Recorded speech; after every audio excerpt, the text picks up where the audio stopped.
berempat dong. Jadi gue juga punya pasangan di sini. Jadi guys, ada yang sedang berbahagia karena Karen Delano resmi menjadi seorang anti. Uncle.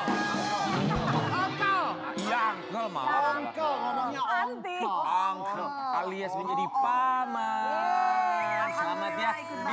Aku nggak kebayang ya. Aku seneng banget bahagia loh. Dia biasanya kan sukanya dipanggil anti, sekarang uncle. Enggak, uncle dia uncle. Tapi aku nggak kebayang kalau misalnya dia punya ponakan ya. Terus udah gitu ponakannya minta dianterin sama uncle-nya ke sekolah gitu ya. Terus uncle anterin aku ke sekolah. Aku nggak kebayang kata teman-teman ponakannya. Ih kok uncle-nya kayak gitu ya. Gak boleh gitu loh. Maksudnya gaya tapi banget. Tapi emang bener sih.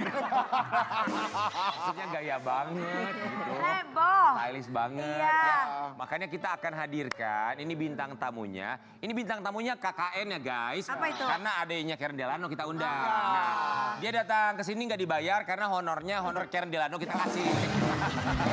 Langsung aja ini dikaruniai. Buruan ada babynya nih. Ya. Jadi pengantin baru. Ya nggak baru dong, orang udah melahirkan gimana sih lu?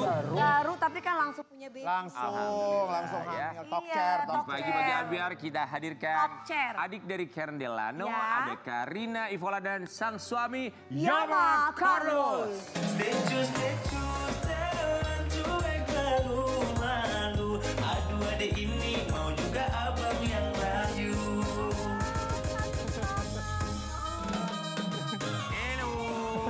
Selamat pagi, halo. Apa kabar Karina? Ampun lucu banget. Congratulations. Terima kasih. Baby girl. Bener ya perempuan ya? Perempuan. Siapa namanya? Nama lengkapnya Iya. N. Katiani Karila Carlos. Ulangi Wi. En Katiani. Karila Karila Carlos. Carlos. Iya. Panggilannya? Panggil N boleh, Casey juga boleh. Kalau kakak manggilnya Bibi Casey. Baby Casey. Selamat Casey. ya. baby En. Oh, ya Mbak juga Karina kami semua mengucapkan terima kasih. Ini usia berapa hari sekarang? 8 hari. 8 hari. 8 hari. Karena udah diundang akhirnya dibawa babynya. 8 hari semoga sehat selalu. Amin, terima Jadi kasih anak doanya. kebanggaan keluarga Yes. ya. Kita mau kasih lihat buat Sobat Ambiar bagaimana kebahagiaan keluarga. Ini dia. Ini dia. Congratulations. Terima kasih. Selamat. Gimana proses kelahirannya kemarin? Seru. Lancar tapi seru. Cuman sesar. Oke. Jadi dari awal kan mulai pecah ketuban tuh jam 1:30 malam.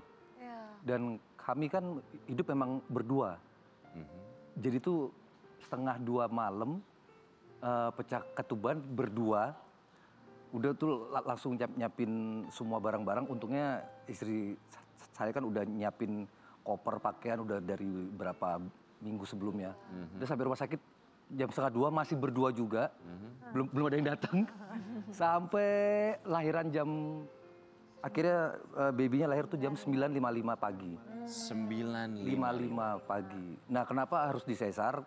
Karena ditungguin sampai jam 8 pagi itu masih pembukaan 1. Masih pembukaan 1, akhirnya Ketubannya kan abis. ya Iya. ketuban udah pecah di rumah sakit makin banyak lagi. Akhirnya diskusi sama dokter, terserah Bapak Ibu mau ambil yang mana, induksi atau sesar, akhirnya untuk menyelamatkan ibu dan anaknya sesar. Nah, baru anak lahir, keluarga datang. Iya Mak Carlos, pertama kali melihat wajah sang baby girl, apa dalam pikiran seorang Yama Carlos? Ini melengkapi malaikat mungil yang melengkapi hidup kami sekeluarga. Dan nggak ada saingannya ini. Jadi rebutan. Apalagi ketemu sama kakak. Nggak ada saingannya nih. Karina, Yama bilang apa sebelum proses persalinan? Apa? Ingat apa ya? Yang pasti sempat berdoa bareng. Ya, kita berdoa. Sempat berdoa bareng, terus aku cium keningnya, aku cium harutnya, udah. Nah, aku nggak boleh masuk. Nggak boleh masuk waktu diambil tindakan dia. Karena SOP-nya kan. Ya udah dia masuk sendiri. Nggak ada 1 jam udah keluar ini. Bocah kecil 1 nih. Siapa namanya tadi? N, Katiani, Karila, Carlos. Apa arti namanya? Nah, kalau N dari Mutinya yang kasih nama. Bahasa Ibrani, Bahasa anugerah Ibrani. Tuhan. Anugerah dari Tuhan. Oke, lalu? Kalau Katiani itu aku yang kasih nama itu aku ambil dari potongan-potongan nama para ibu atau para perempuan yang ada di keluargaku. Aha.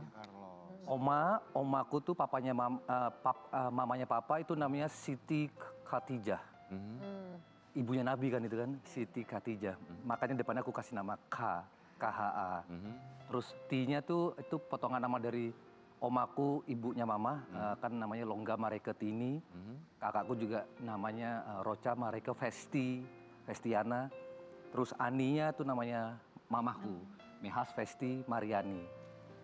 Nah, Karila dari istri. Papa Mama, Papa Mama. Kari dan Carla. Karen datang jam berapa kemarin? Nggak lama kok. Gak lama dia udah Selesai ibadah langsung kakak langsung datang. datang.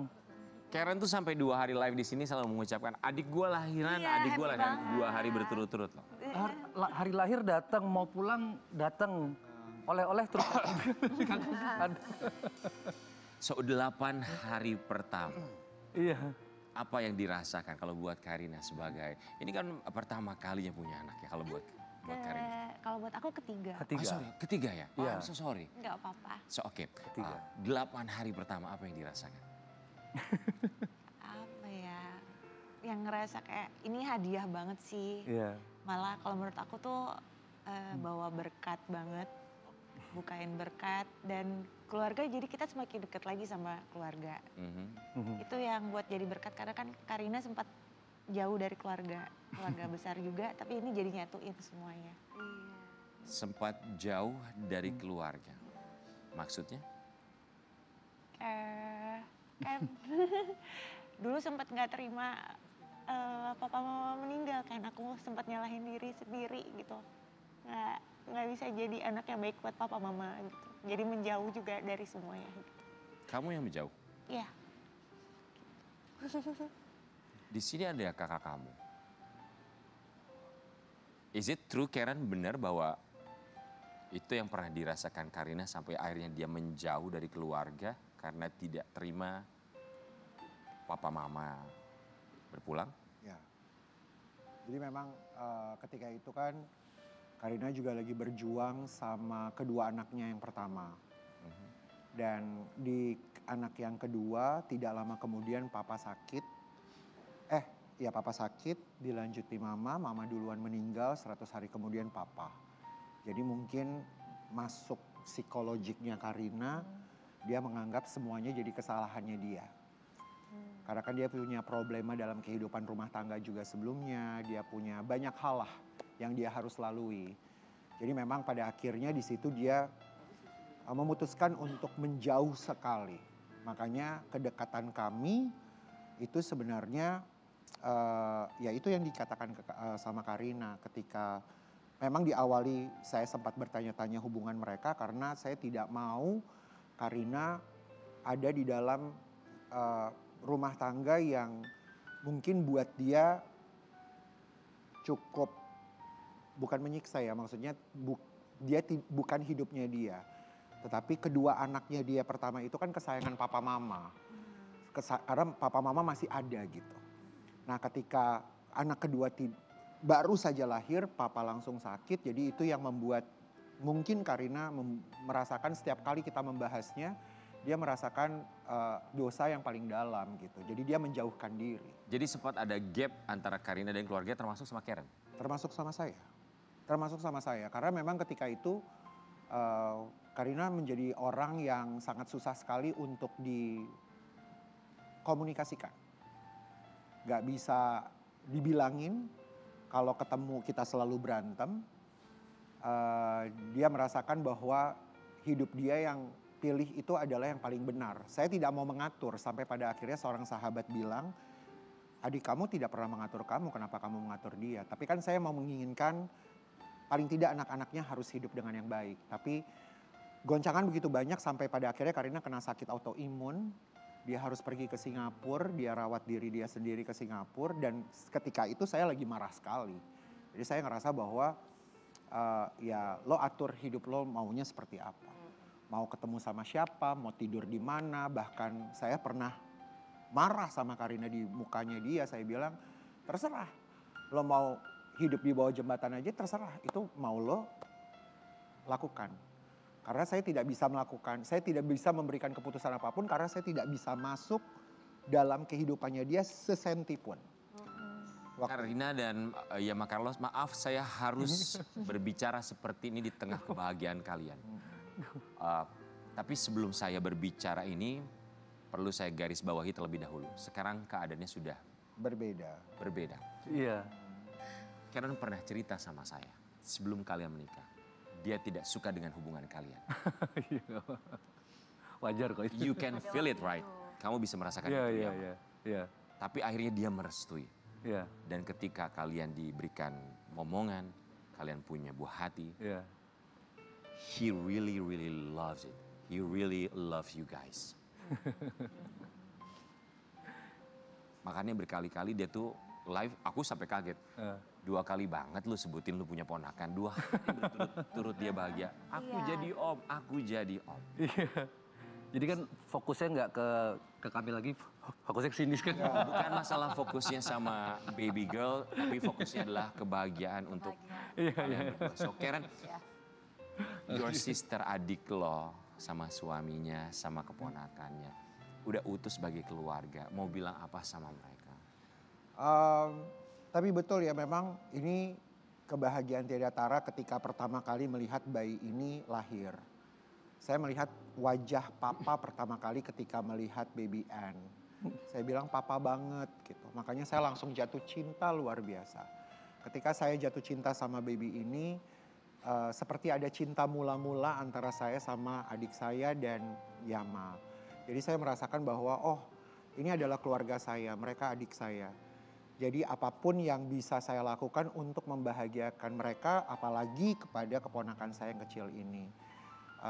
Karena yang 2 pertama dari anaknya Karina tuh juga ada gap yang jauh banget sebenarnya sama kita.